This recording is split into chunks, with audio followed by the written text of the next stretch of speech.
salaamaaleykum mbokki internautes yi ñu ngi nuyu ñëpp ci seen tur ak seen sant di leen fàttali ne yéen a ngi seetaan seen site bi ñuy wax Widish Vision di donc site d'actualité boo xam ne en fait comme ni nga ko waxee rek on travaille dans la transparence et la rigueur parce que ki nekk luñ fi kenn ñëpp lañ fi nekkal te bëgg nañu à chaque fois aussi di joxe ay informations yu leer yu wóor nit ñi mën di ko suivre donc loolu sax moo tax ba Widish Vision tey suñuy xool ci cadre classement ci biir département de Mbour c'est le site le plus suivi te nekkul loo xamante ni dama ko wax gratuitement mais soo leen demee ci net bi di ngeen gis ne effectivement Widish Vision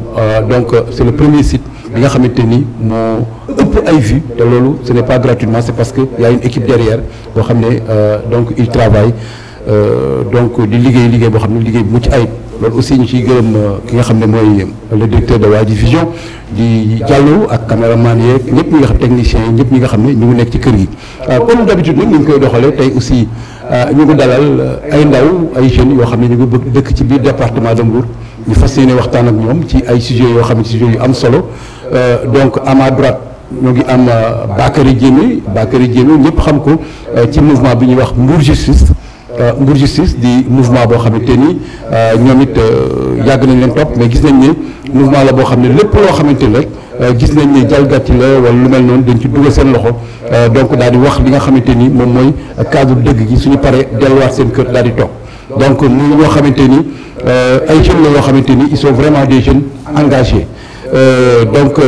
ci beneen fànn aussi à ma gauche j'ai Samba Ndiaye di jeune boo xamante ni moom it dafay yëngatu ci wàllu politique donc muy koo xamante ni ràññee nañ ko ci trop à chaque fois donc lépp loo xam ne jëm na ci politique aussi développement parce que gis naa ay groupement de femmes yoo xam ne yooyu yëpp ñoom ñu ngi ci biir di ci jàpp bokk ci parti bi nga xam ne moom mooy parti APR donc sans plus tarder damay bàyyi rek à ma droite Bakary mu nuyoo ak mbokki internet yi ensuite on va donner à Samba moom it bu nuyoo Bakary salaamaaleykum. maaleykum salaam Pipa salaamaaleykum waa Mbour salaamaaleykum waa Sénégal donc di leen nuyu à travers Widish Vision donc di commencer d'abord par féliciter di encourager l'équipe bu Widish initiative locale la mais gis nañ seen taxawaay ci Mbour gis nañ seen taxawaay ci askan bi te saa yu leen soxlaa aussi dañ leen di gis ñu présent daal di ñëw jàllale information bu wóor aussi voilà donc travail boobu noonu ñu ngi koy gis te aussi di encourager di ñaan yàlla aussi mu motali yéene bi voilà di nuyu ñëpp ñi ñuy seetaan di am yaakaar ni que lu ñu fi wax yëpp njëriñu askan bi rek lay doon incha allah rabbi di nuyu ki nga xam ne ni moom mooy monsieur Ndiaye Samba. voilà merci. voilà donc ma jox kàddu gi Samba Ndiaye mu nuyoo ak mbokki internet yi. voilà asalaamaaleykum Pipa ñu ngi lay nuyu et di la wax félicitations encore une fois à Widish parce que gis nañ liggéey bi ñuy gis nañ taxawaay bi aussi et je pense que li may faral di wax c'est-à-dire yéen moom bon njaaxaanaay ngeen tëddee te loolu c'est très important. et professionnalisme aussi département bi waxuma la département Sénégal yëpp gis nañ ko encore une fois di nuyu au passage Diallo le directeur et aussi bon mention spéciale aussi ci liggéey bi nga xam ne aussi yaa ngi koy def ci médias yi et tout ça bon di nuyu aussi waa Mbour di nuyu waa Saly gi ma jógee en même temps aussi di nuyu suñu candidat yi nga xam ne tey pratiquement ñu ngi ci un peu partout dans le département à l'occurrence notre candidat le maire Ousmane Gueye ak ki nga xam ne maa ngi ci listam muy le président Saliou Samb voilà di nuyu aussi bon le candidat de Mbour Cheikh Issa Sall. voilà merci beaucoup ma ñëw ci mon ami Bakary dañ leen di woowee activiste di leen woowee ñenn ñi jàpp ne sax vous êtes gênant maanaam daal da nga leen di sonal ak yu mel noonu mu bëggoon xam mouvement Mbour Justice ci ban cadre lañ ko mën a dugal est-ce que cadre la boo xam ne dafa mel ni comme ay mouvement yu mel ni Y'en a marre ou bien maanaam yéen a bokk longueur ak Guy Marius Sagna ou bien da ngeen am seen ligne boo xam ne seen ligne la yéen. voilà donc mouvement Mbour Justice ñu ngi koy créé en 2013 lu taxoon ñu créé ko nag moom mooy dañu gisoon ni ko Mbour amul benn cadre boo xam ne nii aujourd'hui su nekkee am na benn population un Mbourois bu am ay jafe-jafe dina mun a au moins replier wu si ñooñu parce que depuis longtemps dañ gis ni que nit ñi dañu am ay jafe-jafe surtout ci problème mu suuf. ñeen ñi am ay jafe-jafe dëkkuwaay ci inondation yi agression yi loolu noonu yëpp amul benn nit wala amul benn structure bu mën a porter la voix des Mbourois ci loolu nga jël ci aussi li nga xam ne moom mooy suñu autorité locale yi ci seen liggéey est-ce que ñu ngi koy saytu donc loolu noonu yëpp nag soo ko dajalee ñu jàppoon ni que ñun war nañ mën a ñëw au moins pour offrir à la population koo xam ne nii dinañ fa mën a wéeru suñu jaaxle moom moo taxoon ñu créer le mouvement Mbour Justice mun ñu koo tollanteeg benn mouvement aussi tamit si dëkk bi parce que suñu ligne de conduite yemul kase ci dénonciation yemul kase ci casse wala organiser ay manifestations soo gisee am na ay activités sociales yu bëri yoo xam ne dañ koy dox parfois sax da ngay gis ci suñu année sooy xool suñu bilan activités sociales yu bëri sax moom nga siy gën a gis récemment ñoo ngi def don de sang fii au niveau de Auchan avec les autres associations yi nekk au niveau de Mbour. Voilà nit ñu feebar yi ñoo leen di jàppale parce que askan bi dañoo sonn suñu feebaree mënuñu faju parfois duñu am les moyens te duñ ci yaakaar kenn ku dul le mouvement Mbour Justice. Voilà donc am ay jeunes yoo xam ne souvent tam dañ leen di jàpp ñu am ay problème le cas de Seyer Kébé moo ngi fi woon ñun ñooy dem di leen taxaw. Donc ay cas yu bëri yu mel noonu donc ce qui fait que mouvement bi dafa am spécialité. Dafa am loo xam ne nii peut-être ñun rek ñun ñoo ko am moom mooy non seulement dañuy yëngatu ci social lu bëri mais aussi dañuy nekk dans l'activisme dañuy nekk di contrôler aussi nos autorités ci par rapport ak seen liggéey ak lu ñu leen jox ñu téye ko voilà peut-être nag am na ay mouvement de jeunes yoo xam ne nii ñun ak ñoom ñoo ngi collaborer depuis longtemps lu ci mel ni ay mouvement Y'en a marre ay mouvement Frappe France Dégage donc ba nit ñi jàpp ni que sax ñun ñëpp ñoo bokk même mouvement bi rek mais peut-être mouvement yooyu noonu souvent duñ leen gis ci social dañ leen gis ci activisme pur et dur voilà mais ñun nag dañu yaatal dañ local aussi parce que demuñu Dakar rek woote fa dañ ne ñun nañ commencé suñu gox daat fii béy suñu waat ba ñëpp xam nañ ni que ñun taxaw nañ suñu gox taxaw nañ suñu askan taxaw nañ Mbourois bu muy métti ñu nag Mbourois ñoo nekkoon te jaral nañ lu nekk jaral nañ ñu dugg prison jaral nañ ñu saaga ñu ci wala ñu wax leen mais lépp lu ñuy défendre rek dañ koy teg ci dëgg amul lenn loo xam ne nii peut-être l'histoire nous a donné raison ci ay cas yu bëri mosu ñoo défendre lu nekkul dëgg mosu ñoo défendre loo xam ne nii waruñu koo défendre à chaque fois rek ñoo ngi am des arguments clairs am ay informations yu précises daal koy mën a véhiculer ku ñu war a défendre ñu défendre la ku ñu war a yóbbu feneen ñu yóbbu la feneen je pense que depuis longtemps ci longueur boobu nañ nekk te yàlla moo ñu ciy jàppale askan bi aussi moo ñu ciy topp ñoo ñu ciy ñaanal voilà je pense que c'est l'essentiel voilà mais ci biir loolu avant mooy ñëw ci Samba Ndiaye ci biir loolu ñu gis ne donc pour une certaine jeunesse donc pour surtout la classe politique am na ñoo xam ne am nañu leen di gisee maanaam ci perception maanaam ni ñu leen di jàngatee loolu est-ce que yéen seen bopp di ngeen di toog di waxtaan ak ñoom pour sensibilisation ñu comprendre yéen li ngeen di dox ou bien da ngeen di xoolante en chien de faïence ou bien comment ça se passe. non parce que donc parmi les jeunes yi nga xam ne ñoo ngi ci mouvance ci politique bi je pense que c'est justement le respect de l'autre moom mooy nit ki su defee choix dem def politique ñun jàpp ni que politique nekkul lu bon lu baax la fait mais maintenant nit ñi ni ñu koy defee ni ñuy pratiquer politique parfois nañuy remettre en cause mais politique jàpp nañ ni que lu baax la on respecte leur choix ñu daal di dem mais ñoom aussi nañ respecter suñu choix parce que jàpp nañ ni que ñun suñu nekk nii si nañ gën a mën a jàppalee askan bi soo xoolee sax parce que ça nous permet au moins de loin ñu xool nit ki nu muy doxee autorité bi lu mu war a def ak lu mu warta def population bi suñu soxlaa askan bi jóg jàppale leen soo gisee aujourd'hui dans le département de Mbour ku si am problème mu suuf sax Mbour Justice ngay njëkk a xalaat dans le département de Mbour ku si am feebar bu ndaw mënoo faju sax Mbour Justice ngay xalaat hôpital bi su amee problème Mbour Justice ngay xalaat donc à chaque fois gis nañ ko dernièrement avec le cas El Hadj Thiam bi nga xam ne nii dañ def lu ñu wax ni que dañ ko rey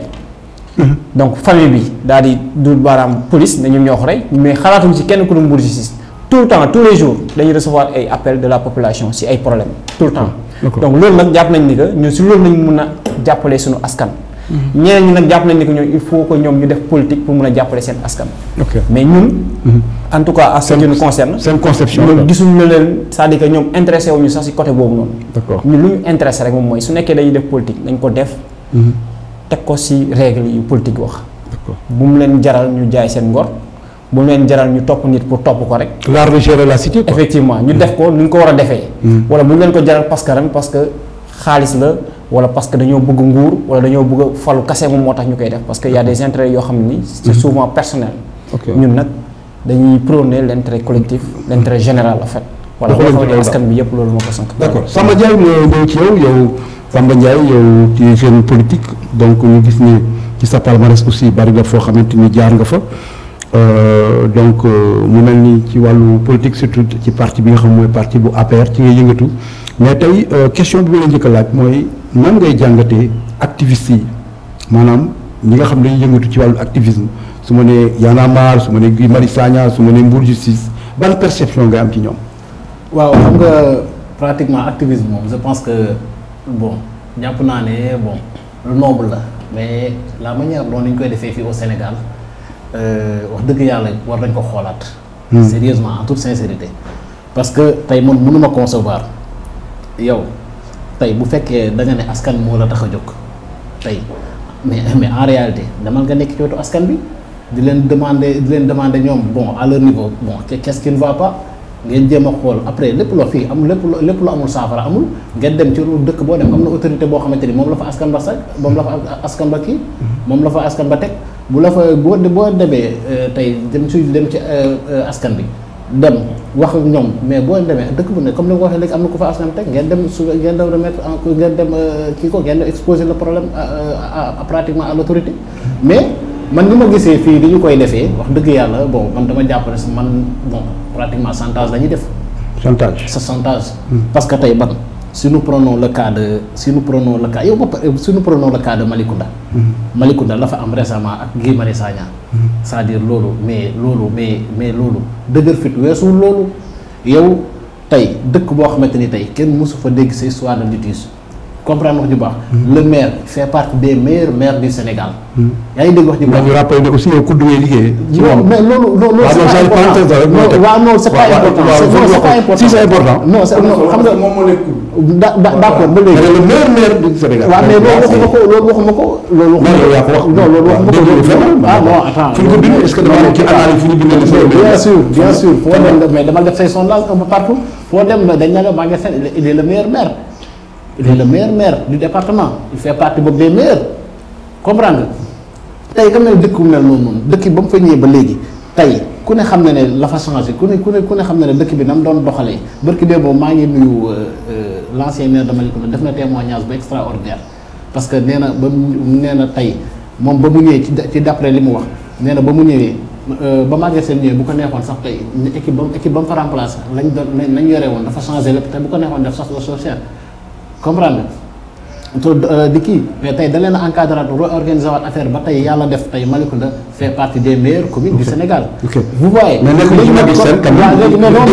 c'était une parenthèse pour wan la. voilà c'est-à-dire tey bu fekkee askan bi la tax a da ngay dem fa problème ya nekk. ok d'accord boo demee fi problème ya nekk. nga dem déglu problème bi yow léegi parce que xam nga maa ngi dégg sama collègue léegi Bakary Sané Bakary Sané ah. Bakary Diémé di wax ne ñoom bon pratiquement ñoom ñooy régler le problème des populations. mais je suis désolé waxul ah non attends mais loolu la wax parce que nee na carrément comme quoi que ne ñoom bon c'est sur le plan social. ñoom ñooy dem di régler problème tout ce qui est non waaw non attends wax na dénonciation mais en même temps aussi wax social boobu muy wax noonu. mooy koy def social mooy yaa ngi régler ay problème vous voyez léegi yow tey mais ñoom bu ñu bëggee régler ay problème mais ils sont obligés de retourner mais xam nañ ñoom gérer wuñ ay fonds amuñ benn pouvoir boo xamante ni mën nañu régler certains problèmes bu dee dénonciation nag moom télé yu bëri nañu rajo yu bëri nañ bon journalistes yi loolu lañu yàkkamti comprendre wax ji baax mais man dama jàpp ne ñoom c'est des maîtres chanteurs quoi en réalité man loolu laa jàpp ma activistes yi ma gis fii au Sénégal yëpp c'est des maîtres chanteurs parce que tey li ñuy doxal bëccëg gi ak li ñuy doxal guddi gi comme Guédiawaye ak Dubaï. c'est comme non dinañ ci ñëw wax dinañ gën a xool waxtaan bi. waaw léegi peut-être une deuxième question bala may ñëw ci bala may delloo kàddu gi Bakary waaw mais yéen jeunes politiques yi par exemple yéen ñi nga xam ne vous êtes des jeunes politiques. bokk ci dans un parti mais tey est-ce que du da ngeen a bàyyi une place vide ba maanaam moo waral tey ay mouvement am parce que soo leen occupé woon seen place tey. peut-être quelque part ay mouvement du am su mënee occuper seen place mooy maanaam di jublu ci soxla askan wi waaye dama gis ne yéen souvent te li gën a graaw sax mooy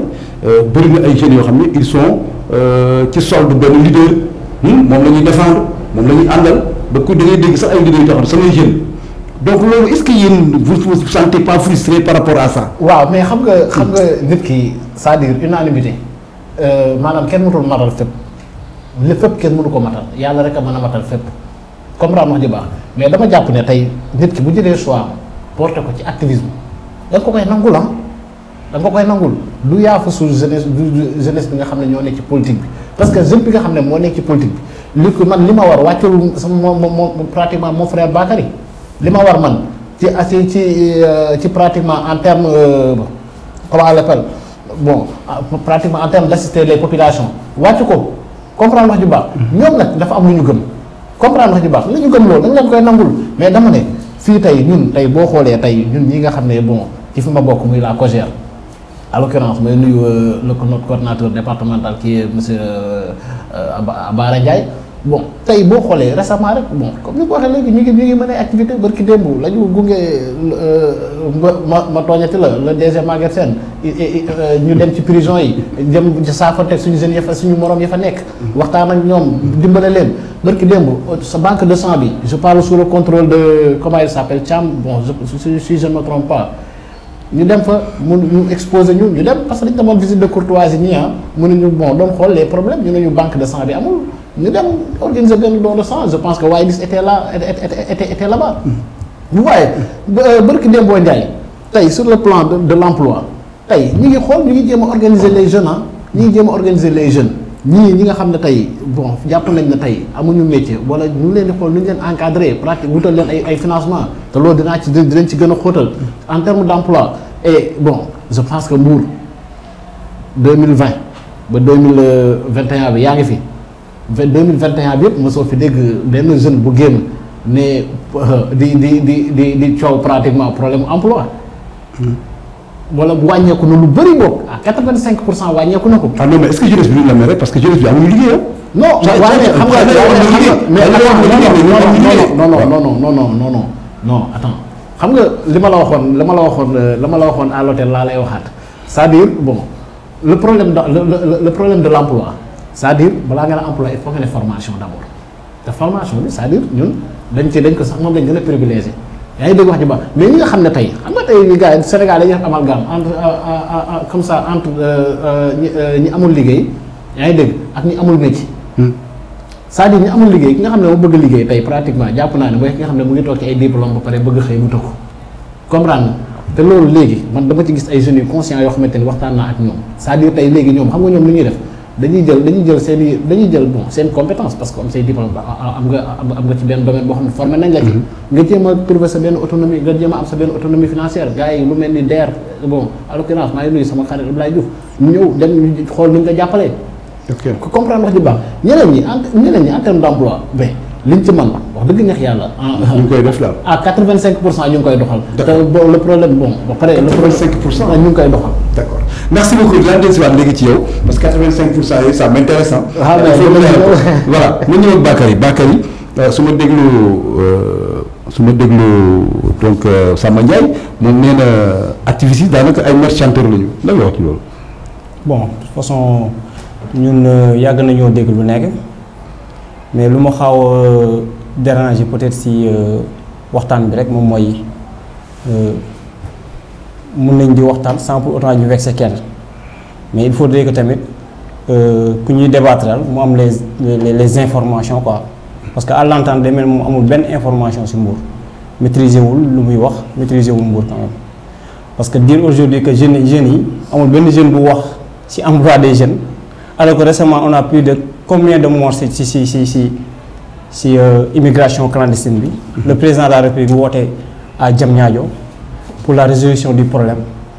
te ba récemment nii ren jii tamit amoon na ay gaal yu fi jóge donc c'est-à-dire que moom amul benn information si affaire de emploi des jeunes te xamul jeunes yi li ñuy dund te ñaata yoon la jeunes yi manifester fii nii dehors parce que affaire immigration clandestine affaire pêche affaire leneen ak leneen affaire chômage donc il faudrait que ñu xoolaat lu ñuy wax ci côté boobu noonu de l'autre côté aussi peut-être xam nga préciser wul su waxee ni que activistes yi am na ñuy def nii guddi ñu def nele parce que il a parlé du cas de Nianing wax ci Guy Marius Sagna parce que du cas de Nianing ñun on était un peu contre. Donc participer wuñu ci combat bi. te on l'a fait savoir à tout le monde. def ci point de presse wax ni que ñun on a vu le préfet on a vu l'association bu nekk Nianing ñi nga xam ne tamit ay association jóg jot na ay activistes nañ comme ñun. On a vu la mairie on a vu le promoteur on a vu le service des eaux et forêts. bu ñu gisee ñooñu ñëpp le préfet encore plus nous a proposé benn rencontre boo xam ne ñun ñëpp dañuy toogaa retrouver wu ñun nag bu ñu dégloo ñooñu ñëpp xam nañ ni que peut-être gisuñu ko daal lu war a mën a tax ñu yuuxu ne sàcc am na fa. te bu ñu génnee wax nañ carrément ni que sàcc amu fa. te on a essayé de joindre notre camarade Guy Marius Sagna pour wax ko ni ko jarul muy ñëw Mbour pour des troubles quoi suñuy défendre dañuy défendre la vérité te ñun si loolu nañ nekk quoi quitte à ce que ku ñuy défendre sax mun na nekk parti au pouvoir mais ñun xaajalewuñu ko en fait.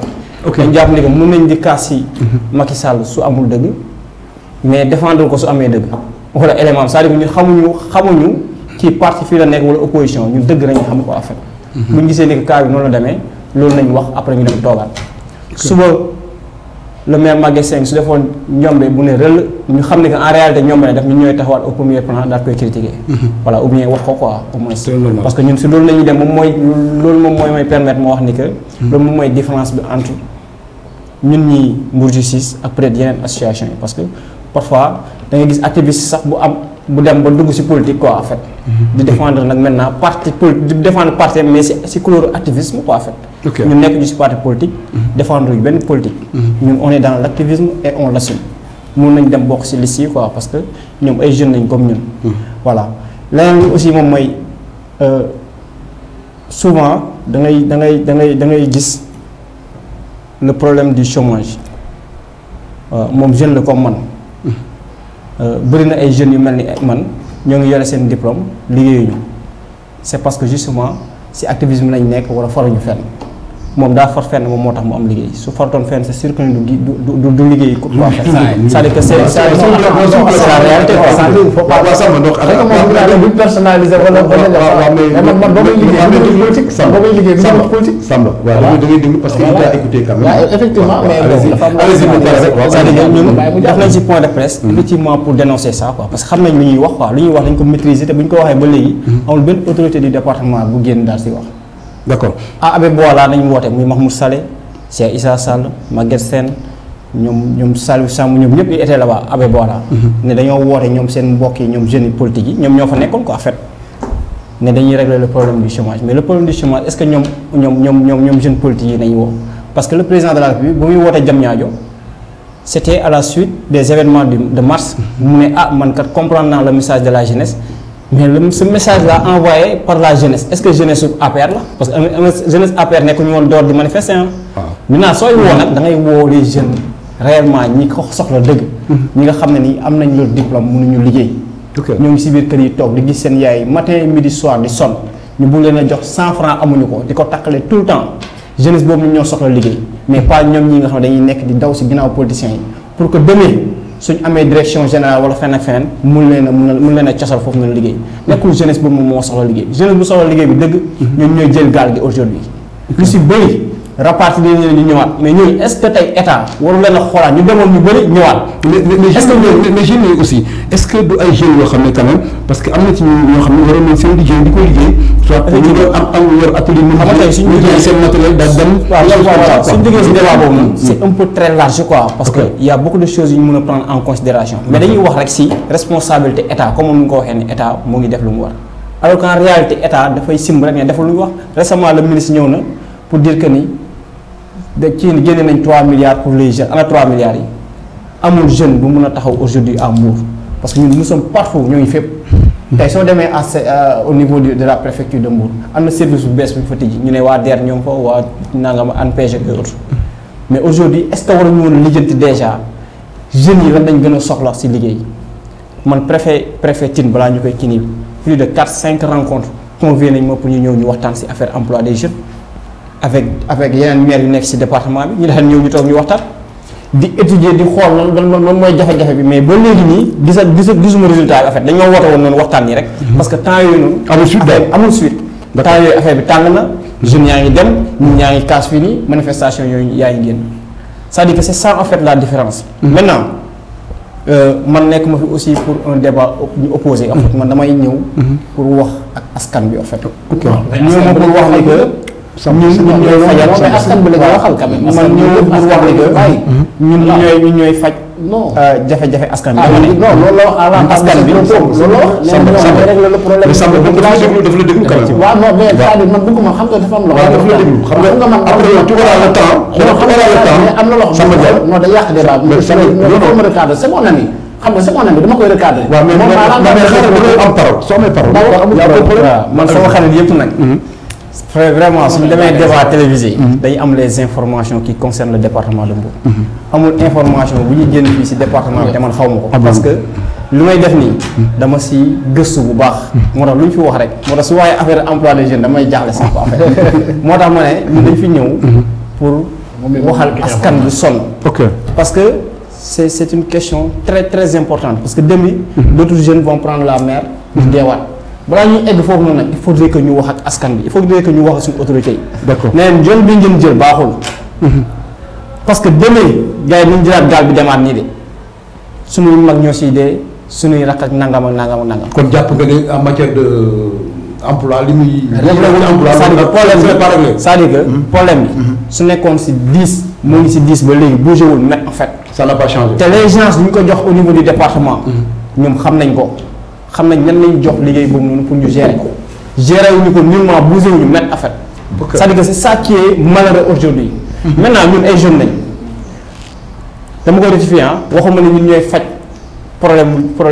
mu askan bi non dama ne. ñun au moins am nañ structure boo xam ne ku jaaxle. si ñun ngay yaakaar pour wéeru. parce que soo feebaree yaa ngi ñëw si ñun comme mais Pipa yoo fekkee nga. si mën nañ fi lim ay cas de cancer yu bëri yoo xam ne ñu leen doon defal ay ket ay di jóg bu mu soxlaa 10 millions ñun 17 millions lañ ko wutal en une semaine moo ngi wax ni que ñun amuñu fond parce que ñoom si xaalis ni ñoom politiciens yi am na dinañ koy wéy si xaalis politiciens yi dara nekk di ba tegi si bu mu ay fonds si ñoom dem di jënd dañuy kéemaan voilà na ma déglu rek non daal boo waxee loo xamante ni aussi wax dëgg yàlla bon nit ñi dañuy seetaan quand même nañ ko respecté nit ñi seetaan moom mu ngi wax problème de fond nga am ne attends mais voilà Samba s'il vous plaît su fekkoon ni ngay def da koo def. non xam nga noonu xam nga dañuy seetaan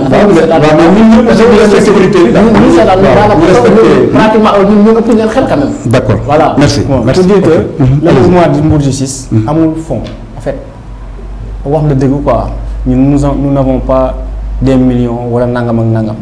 mais liggéey nañ ci dëkk bi liggéey boo xam ne nii bis bu ñu jógee ci benn affaire pour jàppale nit ñi dinañu wuy si Pipa dina ñëw Moussa ñëw keneen ak keneen ñëw c'est-à-dire que mais mooy liggéey bu ñu liggéey ci dëkk bi laa ak connaissance bu ñuy may ak lu ñuy may ci dëkk bi suñu bëggee jàppale nit les gens sont sensibles am na ñoo xam ne nii dañoo toog seen kër di seetaan di gis les activités du mouvement Mbour Justice gis ni que diw feebar na feebar bi ils sont sensibles à ça dañ ciy jàpp ñun xool ñoom autorités yi sax ñoom autorités yi dañ ciy jàpp de mais suñ koy jàpp dañ gis ni que kii Mbouroise la dafa am cancer day fa war a soxla ñàngam ñu jàpp si te loolu c'est le devoir le plus absolu tey soo toog di ko baaxoo sax ma xam ne ñii kon c'est-à-dire que lu ñuy def sax politique xamuñu si dara loolu waruñu koo baaxoo parce que soo demee si mairie ba am na caisse sociale la mairie de Mbour bu ñuy jàppalee Aïda Diop dem nañ si caisse boo xam ne sociale la mairie bi génnee si jàppale si Aïda Diop le conseil départemental de Mbour am na caisse sociale loolu askan bi moo ko moom c'est-à-dire que c'est pas pour eux ñoom dañoo yaakaar ne ñoom politiciens ñoom ñoo am xaalis daal ñoom ñoo am fond quoi mais il y a des choses yoo xam ne ni force la dañ ko war a génnee jox ko askan bi. d'accord merci Samba Samba je crois que quand même quelque part ñu respecter c'est important parce que yow tu as un temps boo xam ne di nga ko wax et je crois que moom ba tey interrompre le benn yoon donc je crois que quand même c'est important. Non, c'est mon frère. C'est important nga déglu ko non pas pour Bakary mais pour internet yi ñuy seetaan. c'est important non c'est très voilà léegi mu ngi ak yow ci on va évoluer très rapidement ci maanaam xam nga ñoo ngi ci jëm ci élection locale vous êtes des jeunes politiques dañuy dégg loo xam ne ñu ngi koy dégg à chaque fois muy question boo xam ne dafa ñu xaw a jaaxal muy xaalis boo xamante ni dañ koy joxe ci élection locale ba pare di ko woowee en fait soo xoolee genre jënd nit la su ma koy tekk ci olof maanaam dafa mel ni daal da ngay jënd nit ki. genre achat de conscience. voilà mais je préfère wax ko en wolof pour ñu mën koo comprendre moo tax ma ne jënd nit ki jox nit xaalis pour mu votel la. te ñu jàpp ne souvent ndaw yi nga xamante ni ñoom ñooy yëngatu ci wàllu pour dañ ci jouer rôle bu am solo parce que ñoom ñooy dem wax ak nit ñi ba pare woo leader ba da ko kaay jox leen xaalis ñii dañuy voter des choses comme ça mais est-ce que loolu réellement bokk na ci loo xamante ni dafay doxal démocratie dafay évoluer réew. voilà encore une fois Pipa waaw bon di rafetlu aussi question bi. ak pertinence bi je pense que bon loolu. man de bon fa ma bokk nag wax dëgg yàlla fa ma bokk laa xam ndax fa laay fréquenté. gisuma ko fa. maanaam muy la mouvance présidentielle. Benno Bokk Yaakaar ñoom du ñu def loolu. non loolu gisuma ko fa. et man je suis sur la liste départementale damay ànd ak le président Saliou Sam dañuy dem un peu partout dans le département. Loolu à mon niveau gisuma ko mais achat de conscience tey dama jàpp ne askan bi tey boo ko bëggee def du jàll. loolu boo ko bëggee def Pipa mënul jàll. parce que xam nga lu tax nit ñi tey léegi Sénégal tey nit ñi on est au 21e siècle nit ñi tey programme nga leen di jaay ñu jënd ko programme bu mel ni miti nga leen di jaay yaa ngi dégg ñu adhéré ci comprendre man day wax dëgg neex yàlla ñi ma àndal man xaw ma seen njëkk te si xuma ak ñoom it xaalis comprendre nga ci nit ku nag ku xoole ba am njëkk loolu moom sa pertement la mais li ma la mën a garanti mooy ñun moom à notre niveau wax dëgg neex yàlla amu fa. ci wàllu achat de conscience daal Benno Bokk Yaakaar du ko def sax d'ailleurs visite de proximité yi la gars yi gën a privilégié visite de proximité yi la gars yi gën a privilégié que sax ces histoires de dajale nit ñi ak ces genres de choses. mais kon ñun ñoo war a def achat de conscience dès l'instant que yéen parti au pouvoir doon ko def. kon opposition da koy def. mais saa waay xam nga bu fekkee da ngaa am une opposition boo xamante ni c'est des milliardaires. ah bon mais bien sûr yow fii sa waay activistes yi sax léegi ay milliardaires lañ. non mais ils sont dans l'opposition quand même activistes. te ñoom boo paree en terme de désinformation. ñoom ñoo ci mën dañuy def li ñuy def ba pare ko leen ko yow te xam nga Sénégalais des fois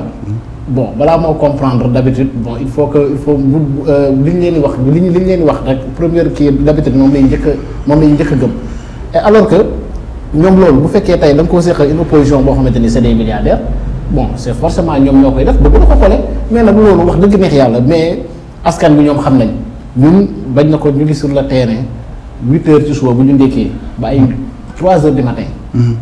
comprendre di waxtaan ak askan bi di leen jaay programme bi nga xam ne am nañ ko dans le département. ak programme bi nga xam ne suñu candidat yi nekk dans les communes am nañu ko. d'accord je pense que ñoom ñëpp. mais yéen dina achat bi la ñu nekk. non amu fa moom achat de conscience daal def leen ko. man moom sama akulaay taala gisuma ko fa. d'accord Bakary mën nga jàngatee achat de conscience ci élection. bon comme ça ñoom si fond lañu yaakaar moom soo jëndul askan bi duñ la voter parce que liggéeyoo tey ñu fi nekk ñëpp aujourd'hui di laajaat nañ leen falaat suñu liggéeyoon dëgg aujourd'hui dañ naan sax ñoom ñoo koy gañewaat forcément mais liggéeyuñu quand même parce que soo nekkee ci dëkk bu mel ni Mbour nekk la 3e ville économique du Sénégal tey ñuy di def un classement de performance ci par rapport ak les départements de Mbour les départements du Sénégal en fait daanaka yow nga jël ci un bon dernier loolu rek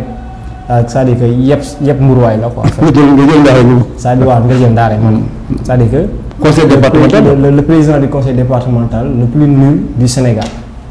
xam nga loolu yëpp askan bi la nga ñëwaat ne leen man maa jël ndaare waaye falaalu leen man ndaare bi ma ñëwaat gérer waat leen en termes de bilan aujourd'hui lan lañ mën a teg ci askan bi parce que aussi Pipa yow mii tey mburuwaa nga ñëw ne ma Bakary fal naa la wóolu naa la fii yónni naa la nga teewal ma yaay doon sama président du conseil départemental man soo ma yónnee su ma ñëwaatee damaa ne li nga ma yónni woon de lii la est-ce que doo ma yónniwaat mais ba léegi nii mënuñoo wax ni que au Mbourwaa seen bilan lan la c'est quoi en fait lan lañ liggéey ñoom le conseil départemental lan la liggéey Pipa. am na benn école boo xam ne ñoo defoon mur bi. mais bu say bët baaxul mënoo gis lu muy liggéey. wala bu fekkee tey yow da nga am benn rancune envers le président du conseil départemental waaw parce que ñoom xam nañ ne ñoom leur problème c'est Saliou Samb. Samba s'il vous plaît Fallou Sylla. Samba s'il vous plaît. voilà wax dëgg ñun amuñu problème de personne. non ay problème personnel lañ am. li ñuy wax nii. suñ demoon ba si kanamu Macky Sall loolu la ñuy wax. ça nous dérange pas quoi. non. parce que dañu jàpp ne que lu ñuy wax. dëgg non mburuwaay xam nañ seen jeu. aujourd'hui ñoom waru ñoon xaar nit ñi di leen réclamer ñu defal leen bilan ñoom ñoo su nekkoon li ñu liggéey baax na ñoom ñooy ñëw ne yeneen ñu yónni woon pour un mandat de 5 ans Macky Sall daal. fexe na ba élection yi poussal yeneen 2 ans mu doon mandat wu 7 ans def nañ lii si liggéey bi. suñu budget fii la ko commencé woon yóbbu nañ ko ba fii lii lañ investir si dëkk bi lii lañ defar lii lañ jàppale si askan bi. d'accord pour au moins prétendre à ce que demander waat à ce que Mburuwaay joxal la confiance. mais su nekkee da nga ñëw tey ñu yónnee la présenté woo dara tegoo dara si loxo Mburuwaay. amoo am benn bilan boo xam ne c'est mitigé. boo xam ne au niveau au niveau national. non comme que bilan rapport des Cour des comptes. comme que bilan rapport Cour des comptes boobu noonu lu mu wax. non comme que bilan am na rek macha allah. rapport Cour des comptes boobu lu mu wax. c'est clair et net ñëpp gis nañ ko nekkul rapport bu Bakary def wala Pipa def wala Moussa def rapport bi ay gens yu toog fële la daal di tàggat ñëpp daal di xool saytu ni que ñii de ñoo si gën a nul daanaka. d'accord pour une 3e ville économique du Sénégal ak Mbour fu mu toll si dayoo. si popularité en termes démographiques c'est-à-dire que si lépp lu Mbour di regroupé ñu xool pêche bi ñu xool tourisme bi lépp Mbour moo ko am. suñu aéroport bi daal ñëw daal ci rajouté wu c'est-à-dire que ñu xool loolu ñun yëpp ñu xam ne que ñun dara manqué wu ñu pour ñu mën a avancer. lenn rek nañu manqué moom mooy des autorités compétentes yoo xam ne mën nañ jël les ressources daal koy yóbbu fu ñu ko war a yóbbu léegi nag tey su nekkee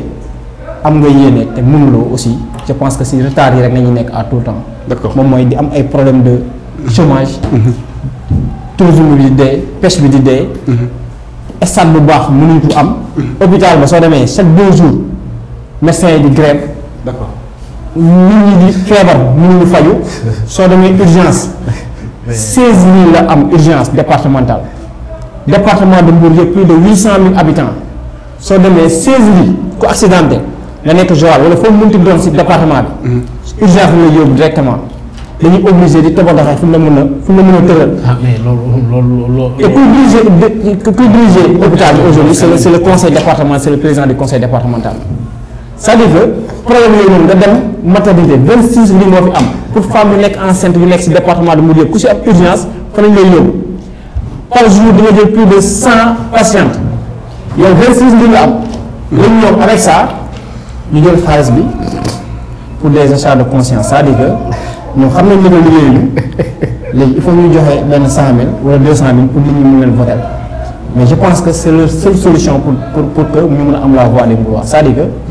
suñ jëndul nit ñi moom kenn du leen voté parce que liggéeyu léegi jënd kese lañ yaakaar léegi bu baaxee nag comme si xosloo nañ leen joxuñu leen liggéey joxuñu leen dara ba ñu toll fii nii kuñ si jox xaalis dinañ parce que xaalisu askan bi la mais soo duggee si bureau de vote yi bu leen voté xoolal yow si candidat yi ku la neex librement nga voté leen. c'est-à-dire que y a des gens qui sont là des gens responsables. mais temps de parole bi aussi. y a des candidats yu fi nekk nit ñi nañu xool candidat lu ñu am yaakaar c'est-à-dire que ñun du ñu leen wax ne leen voté leen diwle mais nañ xool les candidats buñ xool xaalis bu ñu leen di jox buñ xool daf maa neex wala dafa rafet nañ xool à travers son programme. ak nit ki parcours am. d'accord su nekkee am nañ yaakaar si moom ñu voté ko librement mais ku leen jox xaalis jël leen mais su la bëggee si urne yi voté leen ku leen neex. d'accord voilà merci Samba Ndiaye. waaw mais xam nga li ma ci yokk mooy. c'est-à-dire man damay bëgg a waaw wala man c'est-à-dire xam nga man moom problème mooy par rapport ak ñii c'est-à-dire ñoom dañu jël ñoom seen communication dañ ko accentuer ci benn affaire. mais ay chiffres la wax quand même parce que dégg naa mu ne le conseil départemental. non mais le conseil moom laa ko wax. est-ce que mais léegi xam nga mais ñun le conseil départemental bu Mbour boo ko comparé pratiquement en termes de réalisation li mu fi réalisé c'est très rare nga gis ko au niveau national loolu loolu mbir nag laa def parce que man je suis témoin oculaire dama dem un peu partout xam nga ñoom seen gis-gis pratiquement ay coose la yam ak ay centre soog ah s'il vous plaît dama lay expliquer parce que nit ñi déglu seen gis-gis buntu mairie la ak garage xam nga ñoom bu doon askan wi dañ dugg ci àll bi dem ay Kañaabuur dem ay Njagañaaw dem Sandiara dem un peu partout dans les 16 collectivités locales du département comme daa ma ci baax fépp foo xamante ni dem nañ fa. mais problème bi du benn xam nga ñoom le sol lépp Mbuur mais Mbuur ñu ngi sant yàlla Mbuur dama lay wax boo demee Mbuur tak boo duggee ci hôpital première réalisation conseil départemental mooy forage bi comme daa ma ci baax nga ñëwaat tey. ñu ngi jéem a xool le président Saliou Samb instant yi nii ñu ngi jéem a plateau médical bi lu mu ci mën mu ngi koy def comprendre wax ji baax mais hôpital Grand Bourg dama ne la tey Mbour en terme démographique dafa gën a yokk. yow li nga wax xamoo sax yaa ngi xaaral ma parce que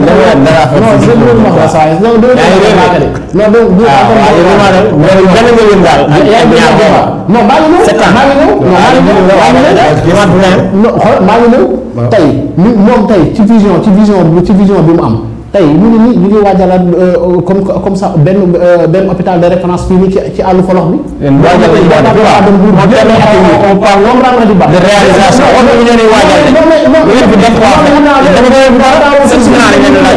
source disponible la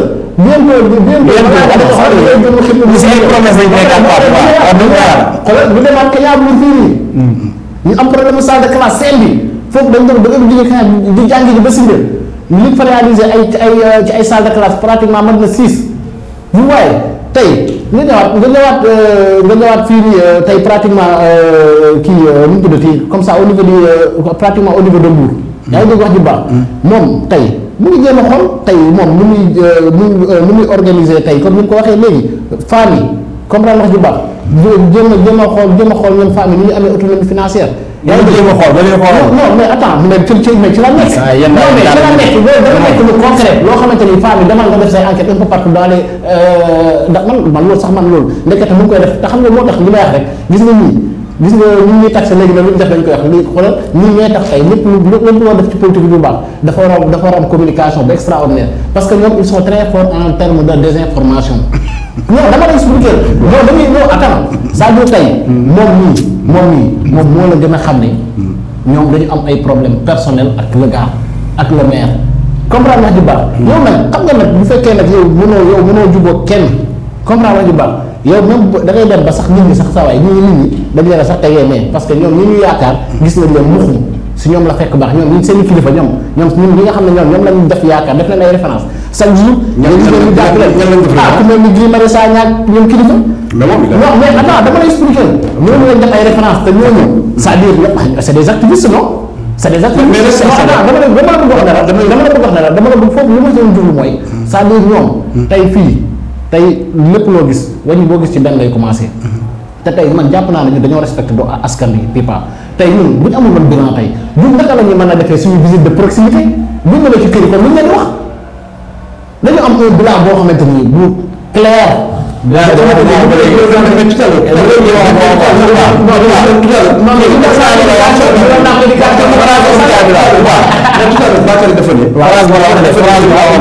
yéen conseil départemental yi nekk ci biir Sénégal yëpp yéen a jël ndaare. est-ce que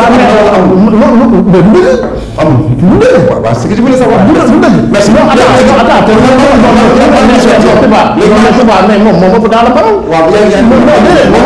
parce que moom mi ngi quand même. voilà Bakary mu ñëw ci le cas de jardin public bi.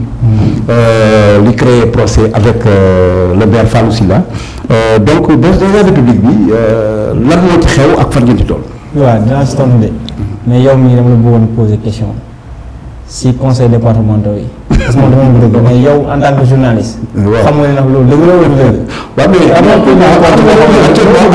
amuñu la question moom ci boppam. man boo amee question am conseil départemental. kii moo la war a poser question. c'est-à-dire que ñun on a en face de nous des gens yoo xam ne dañuy gis dëgg sax du dëgg le rapport est fait par le Cour des comptes. quel Cour des comptes mais daa koy jël xam nga lii lay wax. daay def bàyyi ñu jàll ci débat parce que kii bu ko Cour des comptes bu waa Cour des comptes déggee li ñu wax nii dinañ ko porter plainte. waaw Cour des comptes parce que léegi Fall amul benn rapport boo xam mosul dégg sax Cour des comptes ñëw na fii au niveau du conseil départemental. comprendre nga non dañ bëgg askan bi xam nga nii maanaam ay lii c'est des intoxications. mais sama baaxul ci sama yaay dama coupé sa micro ni non coupé mais dama sama frère bu jàngee dama naan kat mon frère jàng nga. voilà merci beaucoup allez-y Bakary. waaw man bizarrement sànq moom mooy wax mon frère te maa ngi koy doon gis. waaw mais c'est mon frère xam naa ne jikko politique bi rek c'est-à-dire que xam naa ne jikko politique bi rek politiciens yi moom li la ñuy def moom dañuy teg xel rek. man doogu ma empêcher chaque jour de dire la réalité au Mbourwa quoi du ma empêcher nullement ma wax dëgg bi au Mbourwa su nekkee waa Cour des comptes dañuy porter plainte nañ ñu porter plainte mais lu may wax nii lu ma leer la si rapport information daal baaxul si rapport boobu nañ génnee la mairie de Mbour deuxième suñ ko waree wax dañ koy wax parce que duñ fi nekk di critiquer rek si même rapport boobu noonu gis nga dañuy génne seen drapeau au fur et à mesure waa conseil départemental c'est-à-dire que rapport bu existé la moom da ngeen a xam ko quoi donc peut-être waa mairie bi dinañ génne rapport bi wala waa conseil départemental Pipa mi toog fii nii war na xam rapport boobu bu baax maintenant Pipa en ce qui concerne en ce qui concerne la question concernant la place publique de Mbour depuis 3 ans pratiquement ñu ngi ci combat boobu moom depuis 2019 pour une association bu fi nekk depuis 2013 ba léegi nii Pipa xam nga ne yombul nga nekk ci xeex nekk ci activisme nit ñi dañ leen jàppale ñeen ñi ngay laaj seen intérêt ñoom seen intérêt nañuy gis duñu gis nullement yow lu ngay wax en fait voilà ñun loolu on en est conscient mais lu ñu tax a joxe suñu bëggoon ay milliards wala bëgg lu yomb wala bëgg liggéey je pense que yomb na de Pipa da ngay dem taxaw ci Maguette Sène rek wala nga taxaw ci Ousmane Gueye rek ñu jox la liggéey léegi nga dem pour liggéey. c'est plus simple quoi. ñu dañoo am ay diplôme 5 ans ay compétences. voilà xam naa amuñu diplôme mais xam nga wóoru ma. mais non doo xam ban diplôme la am. mais man je suis marin de formation. man j'ai mon diplôme en électromécanique navale. à l'école nationale de formation maritime. ok comprendre nga def formation. mais j'ai fait là-bas 2 années. comprendre wax ju baax. man dama ne la ñun duñu ay apprenti politique ñun on est des intellectuels. ba leeral ko. ñun nekkuñ fi di nax askan bi ñoom ñu ngay nax askan bi. pourtant jeex na. waaw mais daf ma interpellé directement. non mais dafa posé question. waaw s'il vous plaît. dama posé question. après nga répondre. man mii di wax fii nii j'ai fait plus de 6 ans à l'université Cheikh Anta Diop de Dakar. j'ai eu mon master 2. d'accord donc mënuñu di xam nga mu naan ma parce que da ngeen a amul niveau moo tax wala nangam ak nangam. bien sûr kenn waxu problème non am na loo xamante ne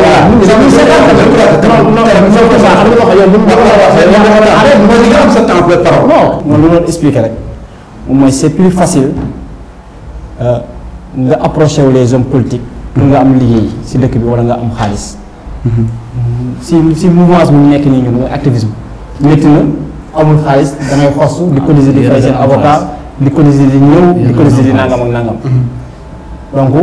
lépp lu ñu ciy def rek yàlla rek moom moo tax ñu koy def parce que lépp lu ñu ciy wax rek dëgg lay doon. voilà te le fait que ñu koy wax publiquement nii te gêné wuñu c'est parce que dañu xam ni que dëgg la lu ñu ci am benn problème fu ñu woo ñu wuy. ok ñu dem ci place publique. l'affaire de la place publique. depuis 2019 ba léegi ñun ñëw ci parce que effectivement dañ gis ni que place publique fu mu nekk boulevard dans les normes kenn waru koo jaay. boulevard la doon donc en dehors de cela même su nekkee dañ koy joxe sax dans le cadre de partenariat public privé am na loo xam ne nii normalement dañ ko war a respecter moom mooy dafa war a am maquette dafa war a am délibération conseil municipal. dafa war a am leneen ak étude environnementale leneen ak leneen ñun nag bu ñu ko yëgee ñoo nañu wàcc sur le terrain police daan ñuy jàpp bu ñu jàppee ñu xam ne que peut-être c'est pas la bonne formule parce que souvent ñun aussi dañuy def ay autocritique suñu biir xam ni que peut-être approche bi ñu njëkk a jël ci combat bi baaxul nañ dem ci benn approche bu ñu fa jógee ci nañ dem tribunal ñu xam ne que comme c'est ñun suñu justice nañ am ku jaaxle fa ngay dem pour ñu àtte leen nañ fa yóbbu dossier bi ak éléments yu ñu am yëpp suñ fa yóbbu dossier bi en 2019 yàlla may ñu fa ndam ci première instance d'abord ñu dem au pénal yàlla mayaat ñu fa ndam condamné le maire à 2 ans de prison dont 3 mois ferme assorti d'une amende de 2 millions de francs CFA. Voilà depuis délibération boobu mu amee bu ñuy condamné le maire pour faux et usage de faux c'était le 3 février 2020. Le 3 février 2020 le 3 février 2021 ba léegi ñu le 3 février 2022 ba léegi nii ñoo gis ni que activités yi ñoo ngi continuer ci place publique bi condamnation bu ñu condamné maire ñu waxuñu ci dara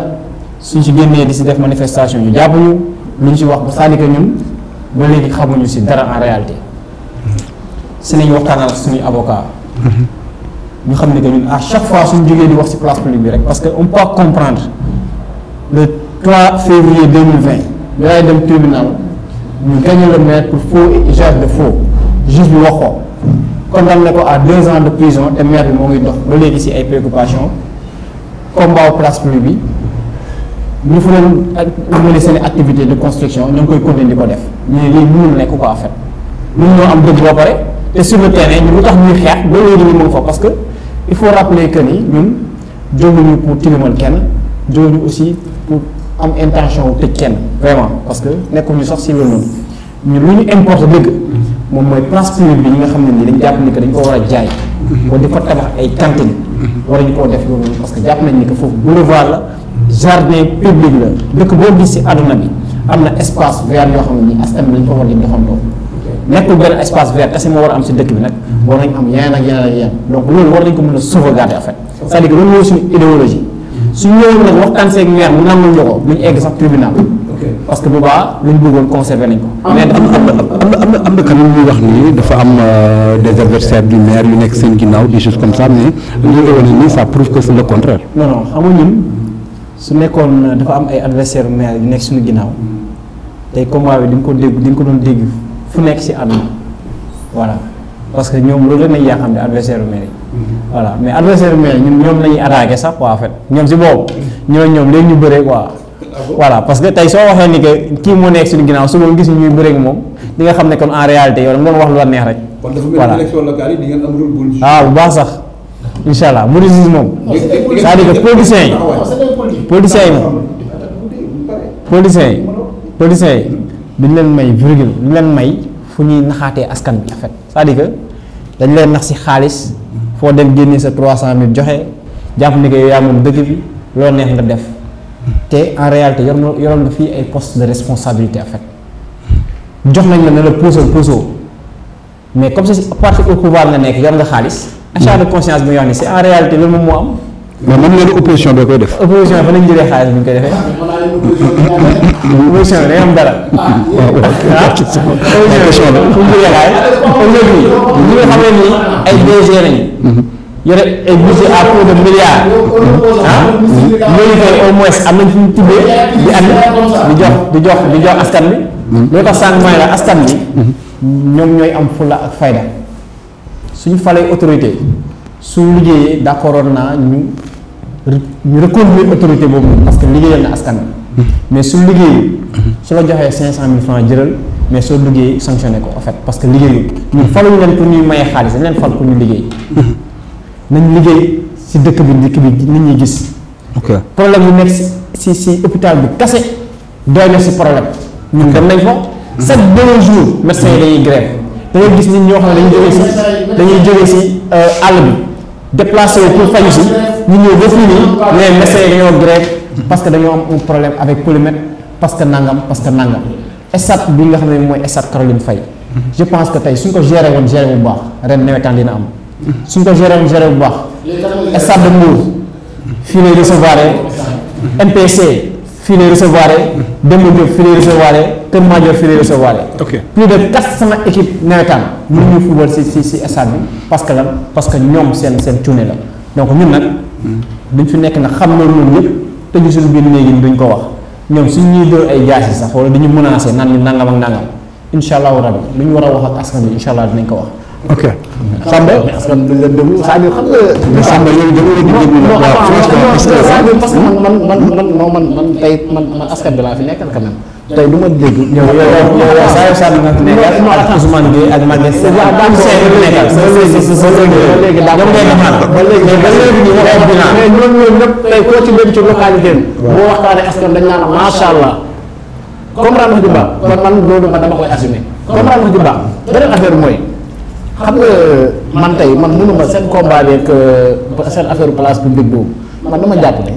c'est-à-dire ñoom ay politiciens lañ ci àndaloon dimbale combat boobu noonu. ah bon comme ni nga ko waxee. ay adversaire maire. mais bien sûr boo xam ay adversaire maire du ay adversaire maire. parce que il faut quand même. non gis naa leen ñoo xamante ne ñu ñoo bokk langue politique bi. ah bon mais bien sûr ñoo xam ne ñoo doon jàppale. non mais ñoo bokkoon combat bi gis nañ leen ci comprendre nga baax. ah bon mais bien sûr. mënuñu ci mënoo kenn. mais boobu ñoo ko fii pour xam nga seen man. non pour mu la rek man dossier boobu parce que man sax man dossier boobu man intérêt mais dama la bëgg a wax ne la. dama bëgg man attirer la vigilance des Mbourois c'est-à-dire tey ñoom ñi tey gis nga tey mais place publique boobu doon tey man su ma doon meeru Mbour man su ma nekkoon meeru Mbour saa yi dama ko fay jëlee place publique ci marché amul fenn ci àdduna voyager nga dem nga yomb partout place publique ci marché amul ci àdduna place publique daa am fu muy nekk marché am fu muy nekk comprendre wax ju baax léegi nag ñoom ñoom ak le maire ñi ngi yëg ka wàcc man damaa jàpp ne man dëgër fi la ma ne man ku mën a dem bay jël sax sa maire ne yow da nga koy traîner en justice man je pense que tey yow tey nga waroon la xaar feneen foo xamante ni moo gënoon a urgent que ces histoires de place publique ak yu kenn xamul te foofu man foofu place publique nekk moo fa doon dégg ay agression bi kenn xamul ay agression ak ay mandat dafa daje moo fa doon jaar guddi comme naan wax ju baax xam nañ dafa nekkoon ñu bëri agressé nañ leen fa amoon benn marché noir bu fa nekk comme naan wax ju baax marché noir. non marché suuf su ma nee mooy comme genre réseau business comme dugal téléphone ak yenn genre groupe regroupement yi amoon fa comme naan wax ju baax dafa noonu bu fekkee tey non le maire moom jàpp na ne tey ñoom foofu tey bu fa defee place marché bu fa defee ay magasin xaw ma ces genre de choses là xaw ma partenariat public privé moom loolu c'est son problème moom laa wax ju baax mais dama ne man amul fenn fu ma dem ci àll bi ci àdduna c'est-à-dire gis place publique nekk ci biir marché mosuma koo gis fenn beneen affaire mooy tey damay ñëwaat par rapport ak tey ci achat de conscience boobu muy wax xam nga nii lii non je te jure non Sénégal daal dafa neex moo tax démocratie daal des fois dafa doy waar. yow man mënuma concevoir yow tey ñoom ñun ñu def noonu mooy seen i parti ñoo xam nga ñoom maanaam c'est des politiciens c'est des politiciens déguisés. yaa ngi wax ju baax c'est des politiciens. déguisés pour ñan. non mais pour l'opposition. non mais ñoom ñooy seen mentor. ah kan mooy seen mentor. kilifa Guy Marius Sagna Ousmane Sonko ñooñu seen i référence ñoom te ñooñu seen i mentor. ah bon ñoom. bien sûr kii boo doon xool bi tey Sonko ci nekk. non du ay caaxaan non attends li ma xam naa ko ñun xam nañ ci dëkk bi on est très bien informé du ay caaxaan billaay du ay caaxaan xoolal même nii tey boo wër seen kii bi nii boo wër seen xol bi nii Sonko moo ci nekk comprendre moo tax boo ma xoolee sax ci réseaux sociaux yi dossier Adji Sarr Sonko dañoo ñoom ñëpp dañoo ruux ñoom nii boo ñu doon xoolal problème bu am ñoo doon njëkkante réseaux sociaux yi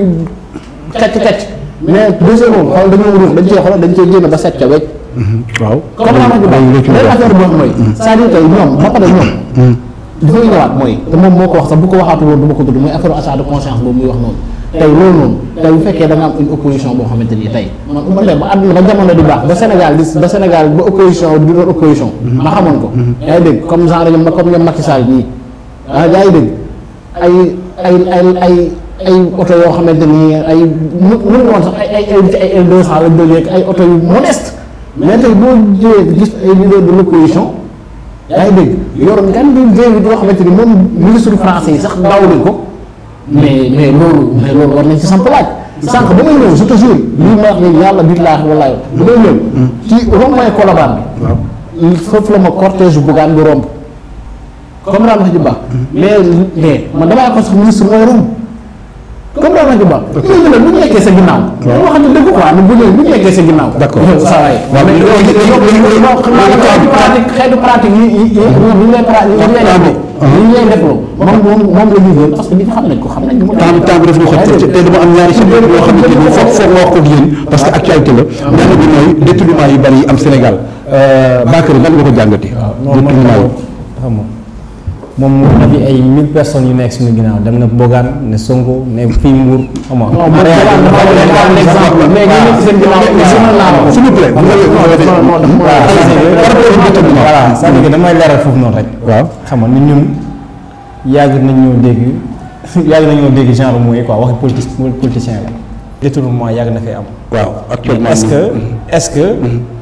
ñu ngi koy jéem a freiner wala est-ce que sanction yi ci am ñu ngi ko ci parce que y a des rapports yu épinglé ay nit ci ay détournement xam nga OFNAC ñaata yoon la OFNAC génnee rapport pour dire que ni détournement am na fii ak fële est-ce que en réalité rapport yooyu noonu sanctionné nañ ñu war a sanctionné ba détournement du amaat. d'accord au contraire Nafi Ngom Keïta nañu dàq de parce que ñu épinglé arrangé wu leen c'est-à-dire que ku def rapport bi wala ku leen ci saytu kooku lañu mujjee dàq léegi nan nga bëggee aujourd'hui problème détournement day continuer di am. dañu wax dëgg c'est-à-dire que tey su nekkee man damaa def erreur te teguñu ma si yoon. mais comme erreur day continuer keneen tamit da koy jàpp soo gisee le président de la République di promouvoir le détournement la malversation teg dil nit koo xam ne nii yow carte jàmm nga jël ko sàcc ko yow kooku en tant que institution parce que le président de la République suñu institution mooy suñu président ñun ñëpp ñu bëgg ko ñu bañ ko moom la Sénégalais yëpp mais yow yaay suñu président ñu jox ko suñu palais jox ko suñu ndox jox ko suñu courant jox ko suñu xaalis jox ko suñu lépp surveiller sax ay garde corps topp ko moom muy jël nit koo xam ne ni daanaka sàcc lañ ko mën a tuddee wala ku koo xam ne nii détournement lay def wala lu mu mënti doon lu mu gën a ñaawee rek moom nit kooku la jël di ko valoriser andi ko ba biir palais bi rafetal ko jox ko alal bu xaalis ne ko yow yaa rafet yow yaa baax donc sénégalais jëlee exemple si kii mais Pipa suñ defee noonu lan nga mën a yaakaar kon si détournement yi problème bi dina résoudre jamais au plus grand jamais. su nekkee genre président yi am jamais au plus grand jamais. su nekkee dañuy sanctionner ñuy détourner. jamais au plus grand jamais suñu structure yi ñu fi teg ay OFNAC ak nangam di épingler ay nit. te nit yooyu ñu leen sanctionné. d'accord détournement bi fi jógee. voilà merci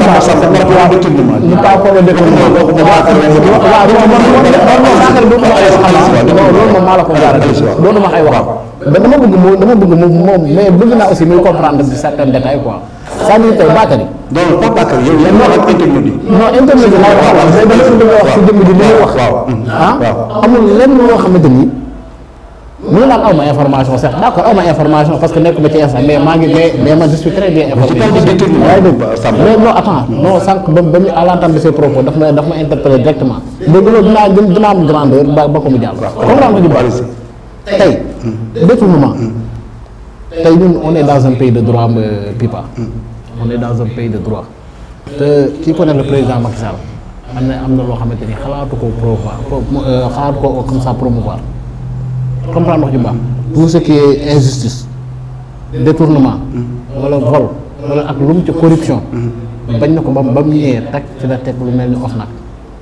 lépp mu ngi cité léegi la kaara na bi Ngom Keïta mais état continuité la tey ku ci nekk tey Pipa yow fii nga toog nii bu fi sa tey am nga fi àpp doo fi nekk éternellement ay dégg wax ju baax wala tey buñ gisoon koo xamante ni tey moom moo la gën a moom tey jàpp nañ ne moom liggéey bi tey moo la ko dàq buñ ko tegee sa place da nga yow loolu fierté sax la war a doon ci yow comprendre wax ju baax c'est-à-dire ñoom jàpp nañ ne lépp lu état def rek tey dañ ko war a juger négativement ñoom noonu lañ seen interprétation par rapport ak actes yi état di posé yëpp loolu négatif rek négation seen affaire beneen affaire mooy maa lay wax léegi on est dans un pays de droit tey képp koo xamante ni tey luubal nga alalu askan bi yaa ngi dégg wax ju baax yoon dina ca def la ko war mag président nekkul fi ma Samba nekkul fi ma Demba comprendre wax ju baax détournement nag ñun ñëpp tey yemuñ comprendre wax ju baax natt sax dans les quartiers dañuy dénk nit natt mu détourné ko boo demee tribunal dafa am un peu partout. organisation yi ñuy def détournement ñëpp ñu ngi leen di jàpp ñuy jalgati yëpp au Sénégal. mais wax ma kan lañ fi détournement te jàppuñ ko. kan lañ fi cité ba ci moom patron bi nekkoon fii ñu fekk ko ci biir oto bi muy réglé 6 millions pour faux passeport. saa waay gis nga ni mu demee. yaa ngi dégg. là aussi suñu xel ba pare li gën a garaaw. bu fekkee arrangé wu leen. tey xam nga ñoom fi lañ marché. ci faux billets yi aussi. non bu quel faux billet. ban faux billet. mais loo ci gis mais attends yoon da koo teg ay daan. loolu tax ma ne la on est dans un pays de droit. tey ñoom ñu ngi nii seen patron dañ ko jàpp en flagrant délit. ki nga xam ne moom lañ def sëriñ ñu def ko seen référence yaa ngi dégg dañ ko jàpp en flagrant délit ñu koy filmer nii muy encaissé 6 millions jaamur te xam nga ne moom du policier nekkul bureau des transports nekkul ministère des affaires étrangères bokk ci benn consulat. d'accord. comme daa nax bu baax xaaral parce que bëgguma di ko dal comme daa nax bu baax tey kooku noonu tey ñu jàpp ko ñu ne justice bi dafay nekk ñu nekkal fi ñële na leen dafay nekkal ko ànd ak état mooy li ñu doon wax léegi yaa ngi dégg bañ ko bàyyee ñoom ñoo taxaw fii kenn saxal leen lem ñu ne carrément justice Sénégal mooy meilleure justice dans l'histoire ñoom ñoo ko wax comprendre kon léegi ñoom lay wan ne ñii c'est-à-dire man xaw ma ay nitu lan lañ ñoom bu leen arrangé macha allah bu leen arrangé wul ñu commencé yekk le président te loolu ñun man day wax dëgg neex yàlla man day fu ma xanaa sama laan bi ñu damm ko mais fépp fu ma nekk yaa ngi dégg askan bi dinañ leen leeralal de telle sorte que tey pour wan leen ne yii gis nga en terme de désinformation ñoo ci mën yaa ngi dégg ak en terme de bluffé xelu nit ñi loolu seen fort la. voilà merci on va terminer par benn chapitre bu mujjee l'homosexualité parce que mbiru góor jigéen ñi dafa nekk loo xam ne tey ñu ngi koy coow Sénégal defe naa am na benn projet boo xam ne waa Jamra dugaloon nañ ko ak yeneen i bonne volonté ngir maanaam à l'Assemblée nationale ñu criminaliser ko mais dégg nañ député yi nga xam ne ñoo bokk ci mouvance présidentielle ñu ne loolu c'est réglé depuis 1966 donc Sénégal ñi nga xam ne homosexuels yi amuñu fi liberté yi donc tey am na nag mu créé un scandale mais maanaam loolu ñu def noonu tegul ci yoon Bakary nan ngay jàngate loolu je crois que tu as suivi le dossier. voilà loolu du ma si yàgg na pour jigéen moom mënul am fii Sénégal. c'est sûr on a des principes on a des valeurs. mënul am état bi su ko mënut a régler population bi ñoo ko régler seen bopp. mais le fait que ñu bëgg ko criminaliser les députés disent non. voilà loolu laay wax rek. waaw si loolu laay waxee ne que parce que lépp état la rek. parce que tey lu ñu yóbbu assemblée nationale majoritairement ñu fa nekk xam nañ ko ñu ko bëgg a voté ak ñu ko bëggut a voté ak nangam ak nangam coow bi yëpp c'est-à-dire que je pense que le problème askan bi ñoo koy régler quoi en fait. ok voilà askan bi ñoom ñoo koy régler. góor jigéen mënul am. fii Sénégal mënul nekk sax. d'accord moo tax du ma si yàgg quoi. voilà criminaliser dossier bi député mouvance présidentielle ne déedéet. bon xam nga bon maanaam li may faral di wax rek comme li ko moom mon ami waxee léegi c'est-à-dire Sénégal dafa may réalité dañ dëkk diine la ñu nekk dëgg neex yàlla bon loolu bon le fait que ñu ñi encore une fois di féliciter ñi nga xam ne tey pratiquement ñoo porté dossier boobu noonu mais di wax ne rek bon loolu moom man jàpp ma ne bon li ma wax ne man la engagé personnellement man jàpp ma ne loolu bon dinañ ko fi promouvoir daal loolu moom. mais criminaliser ko quand même c'était bien. mais lépp loo xamante ni tey. waaw tey jàpp nañ ne buñ ko muy méthode wala muy stratégie boo xamante ni ak buñ mën teg ñu fekk ñu criminaliser ko wala la fekk ñu interdire ko de manière définitive au Sénégal yaa ngi dégg wax ji baax lépp luñ ko mën a appliquer baax na mais état bon l'état va prendre ses responsabilités daal. mais criminaliser ko bu gënoon leer viol ba mu ñëwee dañ ko. waaw moom laa lay wax ni mais dama ne lépp loo gis maanaam processus la comprendre nga ñoom nekk nañ ko devant la teg nañ ko jox nañ ko yóbbu nañ ko au niveau de l'Assemblée. amul problème l'État va prendre ses responsabilités. loolu nañ bàyyi li ci kanam raw yu bët. voilà merci beaucoup à Bakary Diémé donc nekk donc ki nga xam ne responsable ci fi nga xam ne mooy le mouvement Mbour Justice. Samba Ndiaye di donc responsable aussi ci COJER donc di ndaw yi bokk ci APR donc di leen gërëm di leen sant bu baax a baax. parce que moo bëggoon tàggoo rek xam nga par rapport ak ñuy seetaan ak les justiciers yi nga xam ne nii ñoom ñoo fi yabal. waaw loolu parce que temps bi moo ñuy xoj quoi. donc di nuyu ñuy seetaan di leen wax ni que luñ fi wax yëpp rek. dañ ko wax ngir askan bi dañ ko wax ngir mburuwaay yi mun a éveiller seen conscience mun leen yee si yenn détails il faut que dañu prendre leur responsabilité en main pour ñu mun a xam ni que lépp lu dox Mbour bu ñu ko yaakaar si benn politicien pour ñu doxal ko. ñun nañ ko doxal suñu bopp ñun en tant que population. lépp loo xam ne activité la bu baax bu nekkee sax politicien moo ko teg ñun ñëpp nañ ko appuyer mu dem. su nekkee lu bon la nag ñun ñëpp nañ ko contrer. voilà di nuyu ñëpp di siyaar ñëpp di souhaiter aussi bonne et heureuse année par anticipation à tout le monde mais aussi à Wadis Vision di leen ñaanal jàmm xewul si année bu bees bi ah. merci Pipa ak DG Moussa gars yëpp quoi voilà merci. voilà merci beaucoup Bakary Samba. voilà di terminer rek que di wax ne di éveiller aussi di mettre en garde les populations que ne am na ñoo xamante ni wax dëgg neex yàlla yàq rek moo leen tax a jóg. donc man bon comme ni nga ko waxee ah man moi j'ai pas d'information mais su ma indiloon su ma leeroon ne maanaam kuy bëlëfe xelu askan bi damay sawar ci toog ak ñooñu noonu parce que man sama rôle dafa nekk ci ma clarifier dama toog ak yow. yaa ngi dégg wax ji baax. non mais là c'est parce que da ngaa tàppet. amoon information yu bees amoon information yu baax. merci di remercier sama gars yi di leen wax 3 ans te ngeen di wax aussi le département de Mbour ñu voté massivement la Benno Bokk Yaakaar pour que Mbour jëm ca kanam. Voilà, merci beaucoup, merci Bakary, merci Samba Ndiaye, merci aussi à toute l'équipe technique bien xam ne moo ñu accompagné woon. C'est vrai que ça a été très très long mais di gërëm ñëpp quand même di leen sant di leen wax nag ku nekk ak sa appréciation ku nekk ak ni ngay jàngatee débat bi ku nekk ak ni nga ko gisee ku nekk aussi ak analyse bi ci am donc loolu laa mën a wax donc di gërëm ñëpp di leen sant di leen jox rendez-vous une prochaine fois ci beneen débat di leen ñaanal donc ngeen passer une très bonne journée ou bien une très bonne soirée. Merci.